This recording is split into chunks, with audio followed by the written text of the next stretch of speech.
नमस्कार, मैं हूं संयुक्ता और हमारी आज की खास पेशकश है कांग्रेस के मोदी। जी हां, मध्य प्रदेश की चुनावी रणनीति इसी ओर इशारा कर रही है। कांग्रेस ने सिंधिया को अपना फेस बनाया है और बीजेपी ने केंद्र में मोदी पर अपनाई जा रही कांग्रेस की रणनीति को प्रदेश में आजमाने की ठानी है। बीजेपी की विशेष बैठक में जिस रणनीति के संकेत मिले हैं वो है सिंधिया को कमतर आंकने की। अब सवाल यह है कि क्या इससे बीजेपी को फायदा होगा या फिर अनदेखी की वजह से नरेंद्र मोदी की ही तरह प्रदेश में सिंधिया सुर्खियों में बने रहेंगे। अपनी खास पेशकश में आज हम इसी पर बात करेंगे।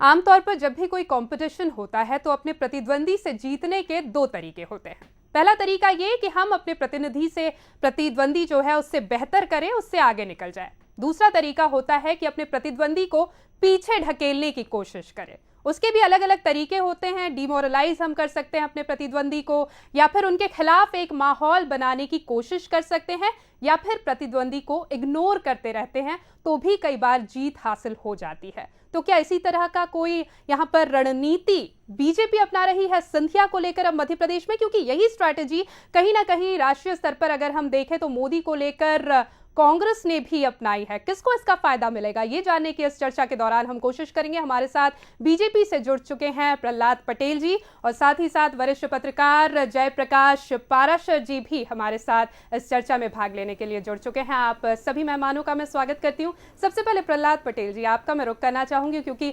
बीजेपी से जुड़ा हुआ यह मुद्दा है मध्य प्रदेश का। अगर नरेंद्र मोदी की मैं बात करूं तो कांग्रेस की एक साफ स्ट्रैटेजी है, जैसे कि राहुल गांधी ने कहा है कि नरेंद्र मोदी को इग्नोर करना है। बकायदा एक स्ट्रैटेजी है। नरेंद्र मोदी से संबंधित कोई भी प्रश्न आप कांग्रेस के किसी भी नेता से पूछ लीजिए, एक ही जवाब मिलता है कि उनको लेकर तो उन्हीं की पार्टी एक मत नहीं है। क्या उसी तरह की स्ट्रैटेजी अब बीजेपी यहां पर अपना रही है सिंधिया को लेकर? नहीं, मुझे लगता है कि नरेंद्र मोदी और ज्योतिरादित्य सिंधिया के बीच में कोई तुलना इस ढंग से नहीं होनी चाहिए। पर मीडिया को अधिकार है, मीडिया करे। लेकिन मैं अपने से बात करता हूँ। मैं एक किसान का बेटा हूँ और 28.5 साल की उम्र में मैं संसद में पहुँच गया। केंद्र में मैं राज्य मंत्री रहा, जो आज सिंधिया जी हैं। क्या फ़र्क है? आप शिवराज जी से तुलना करना छोड़ दीजिए। हम कोई बचना नहीं चाहते, हम डिबेट के लिए तैयार हैं। लेकिन अगर कांग्रेस ये मानती कि इसी आधार पर डिबेट करनी है, हम तैयार हैं।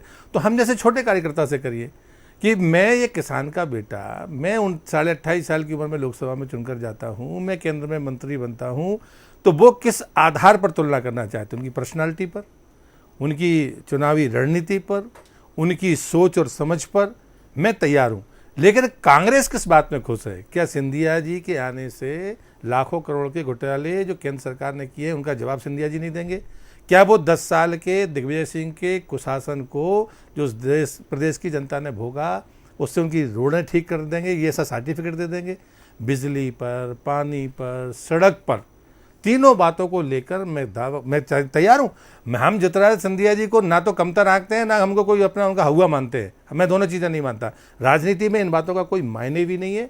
और इसलिए मुझे लगता है डिबेट करनी है तो इश्यूज पर करिए, हम तैयार हैं। और अगर तुलना करनी है तो फिर मैं तो एक अदना सा आदमी हूँ, नरेंद्र सिंह जी एक मध्यवर्गीय परिवार के व्यक्ति हैं, शिवराज जी हैं, क्या तरीका है? पार्टी के प्रभात झा की अगर मैं बात करूं, उनका कहना है कि ये हवा सिर्फ कांग्रेस में ही है, सिंधिया हमारी पार्टी को इससे कोई मतलब नहीं होता है। लेकिन जिस तरह की बयानबाजी लगातार सिंधिया को ये अहम जिम्मेदारी सबसे सौंपी गई है उसके बाद से हो रही है, लगता यही है कि सुर्खियों में बने रहने का जो काम यहाँ पर किया जा रहा है, सिंधिया को बनाने का काम किया जा रहा है कि वो सुर्खियों में बने रहे, वो बीजेपी ज्यादा कर रही है। कांग्रेस अपनी तरफ से कोई कोशिश नहीं कर रही है कि सिंधिया लाइमलाइट में आए, या कर भी रही है तो एक बेहद सटल मैनर में कर रही है। लेकिन बीजेपी के बयानों से सिंधिया ज्यादा लाइमलाइट में आ रहे हैं, सुर्खियां बटोर रहे हैं। मुझे एक बात कहनी है आपसे बड़ी विनम्रता के साथ।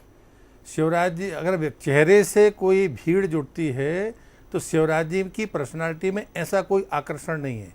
वो कोई धर्माचार्य या बड़े परिवार से नहीं है। लेकिन आम आदमी उनकी सहजता के कारण, उनकी सच्ची और सीधी बातों के कारण आज रात को उनके ही शहर में, सिंधिया के शहर में 3:45 बजे रात तक वो यात्रा चली। मुझे लगता है कि तुलना करनी है तो मैदान पर इस आधार पर कहिए कि ये सहजता कहाँ से लाएंगे। अगर वो संपर्क में आ जाते हैं 4 दिन में, वो कितने जगह पर जाने वाले हैं? ये कांग्रेस का कल्चर ही नहीं है कि वो आम गरीब आदमी के पास जाए, दिखाने के लिए, कैमरे में बताने के लिए भले चला जाए, लेकिन तुलना नहीं हो सकती, और तुलना से कोई घबराने की जरूरत भारतीय जनता पार्टी को नहीं है।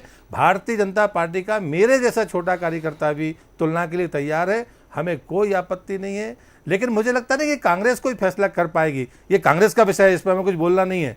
लेकिन आज की तारीख में ये धारणा बनाना कि वो बहुत बड़े नेता हैं या ऐसा चमत्कार हो जाएगा, चेहरे से भीड़ नहीं आती है, शिवराज जी ने साबित कर दिया। चलिए, ये तो आने वाला चुनाव भी बता देगा कि भीड़ किससे आती है और जनादेश किसको जाता है। इस वक्त मैं रुक करना चाहूंगी पाराशर जी आपकी ओर, और मैं जानना चाहूंगी कि मंगलवार को जो विशेष बैठक बीजेपी की हुई और जिस तरह की रणनीति बनने के संकेत इस बैठक के बाद मिले हैं, क्या आपको लगता है जो राजनीतिक माहौल है मध्य प्रदेश का, खासकर विधानसभा चुनाव अब 2-2.5 महीने की दूरी पर है, ऐसे में किस तरह से ये माहौल बनता हुआ नजर आ रहा है, क्या रुख इसका लग रहा है?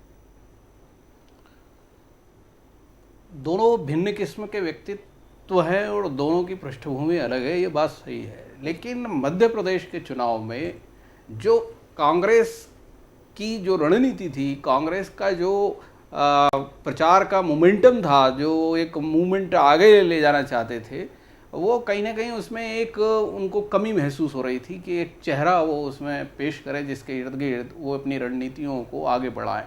तो मुझे लगता है कि उस जगह को भरने के लिए ज्योतिरादित्य सिंधिया को, एक नौजवानों को भी आकर्षित करने के लिए, क्योंकि यहाँ पे करीबन 1-1.5 करोड़ वोटर जो है वो यंग और नया जुड़ा है या नए हैं, तो उन सब चीज़ों को लेकर के ध्यान में रखते हुए उन्होंने उस ज्योतिरादित्य सिंधिया को आगे किया। लेकिन अब एक, जैसा कि नरेंद्र मोदी के साथ हुआ, जैसा आपने शुरू में अपने ओपनिंग नोट में ये बात कही भी, ये समस्या पैदा हुई है कि विरोधी दल उसी व्यक्ति की ज़्यादा चर्चा कर रहे हैं, जैसे कि नरेंद्र मोदी के साथ हुआ था कि कांग्रेस ही के नेता ही नरेंद्र मोदी की ज़्यादा चर्चा कर रहे थे, और ठीक उसी मोड पर भारतीय जनता पार्टी ने, और ऐसा नहीं है भारतीय जनता पार्टी उनको इग्नोर नहीं कर रहे। अभी पटेल जी ने भी अभी आपके सामने कहा कि हम उन्हें कमतर भी नहीं आंक रहे, तो वो अगर ऐसा होता तो उनकी रणनीति इस तरह की बनती नहीं, सिंधिया को इग्नोर करने की, और उनको ध्यान में रख करके उनकी रणनीति को उन्हें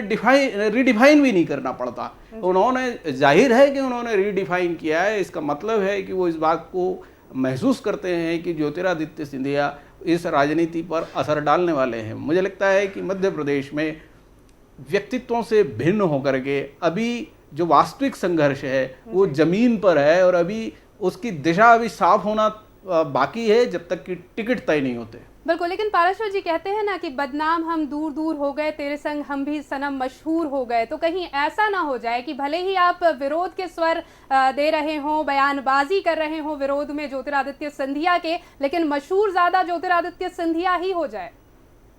नहीं, ये एक साफ तौर पे ऐसा दिखाई हमें देखा ही है कि वो हमला, जब भी आप हमला करते हैं, विरोधी दल हमला करते हैं, तो विरोधी जिस पर हमला कर रहे हैं उसकी चर्चा करते हैं, और उसकी चर्चा करते हैं, लिहाजा वो केंद्र में आ जाता है। और इस कमजोरी को नरेंद्र मोदी ने बहुत पहले पढ़ा, और उन्होंने अपनी जो ताकत थी उसको इसके इर्द गिर्द बुना, और इस तरह के बयान दिए लगातार उन्होंने, विवादास्पद और इस तरह की बातें उन्होंने अक्सर उठाई। तो ये, इसमें ये बात तो सही है कि चर्चा में आने का एक तरीका ये भी है। बिल्कुल। इसी पर प्रहलाद जी आप कुछ कहना चाह रहे थे, कहिए क्या कहना चाह रहे थे? मैं ये कहना चाह रहा था कि हमने कोई प्रतिबंध नहीं लगाया, ये पता नहीं ये बात कहाँ से चली है। दूसरी बात, मुझे लगता है कि मैंने ये बिल्कुल नहीं, हम कमतर अगर किसी को नहीं आंकते तो लोकतंत्र में इन बातों का मायने है। आप किसी प्रतिपक्षी पार्टी को लोकतंत्र में ये नहीं कह सकते कि हम उसको अगंभीर मानते हैं, लेकिन हाँ, ये जिम्मेदारी के साथ हम ज़रूर कहते हैं कि सिंधिया जी जब आएंगे तो उनको भारत सरकार के, यूपीए गवर्नमेंट के भ्रष्टाचार का भी जवाब देना होगा, और इसलिए मुझे लगता है कि उनमें ऐसा क्या है, मुद्दों को आधार पर बहस करने के लिए हम तैयार हैं। लेकिन ग्वालियर डिवीजन में तो सामंतों के खिलाफ या बुंदेलखंड में सामंतों के खिलाफ बोलना भारतीय जनता पार्टी के कार्यकर्ता ने शुरू किया, तब पार्टी खड़ी हुई, और इसलिए मुझे लगता है कि उनके परिवार पर आक्षेप में नहीं कर रहा। राजमाता साहब को हमने पैर छूकर, हमने उनसे सीखा है, उस पर मुझे कुछ नहीं कहना है, किसी ने कहा है तो मुझे उस पर कोई टिप्पणी नहीं करनी। लेकिन बुंदेलखंड में अगर सामंतों के खिलाफ बोलकर हमने पार्टी को खड़ा किया है तो ये सच है कि कोई जाति का सवाल नहीं है, ये प्रवृत्ति है जो आम आदमी से हाथ मिलाने में कतराते हैं, उनका क्या खूबी है, इस पर हम चर्चा करेंगे आके। लेकिन इस वक्त हमारे साथ कांग्रेस के प्रदेश प्रवक्ता जेपी धनोपिया जी जुड़ गए हैं, उनसे मैं कांग्रेस का स्टैंड जानना चाहूंगी। धनोपिया जी, सबसे पहले स्वागत है आपका बंसल न्यूज में। आपसे मैं जानना चाहूंगी कि कहीं ना कहीं कंपैरिजन तो मोदी और संधिया को लेकर हो रहा है, भले ही मोदी नेशनल लेवल पर हो और संधिया स्टेट लेवल पर हो, जो कंपैरिजन है उसके मायने, लेकिन कंपैरिजन तो हो रहा है। तो क्या आपको लगता है यहाँ पर इग्नोर करने की कोशिश बीजेपी कर रही है? ज्योतिरादित्य सिंधिया को क्या घबरा गई है?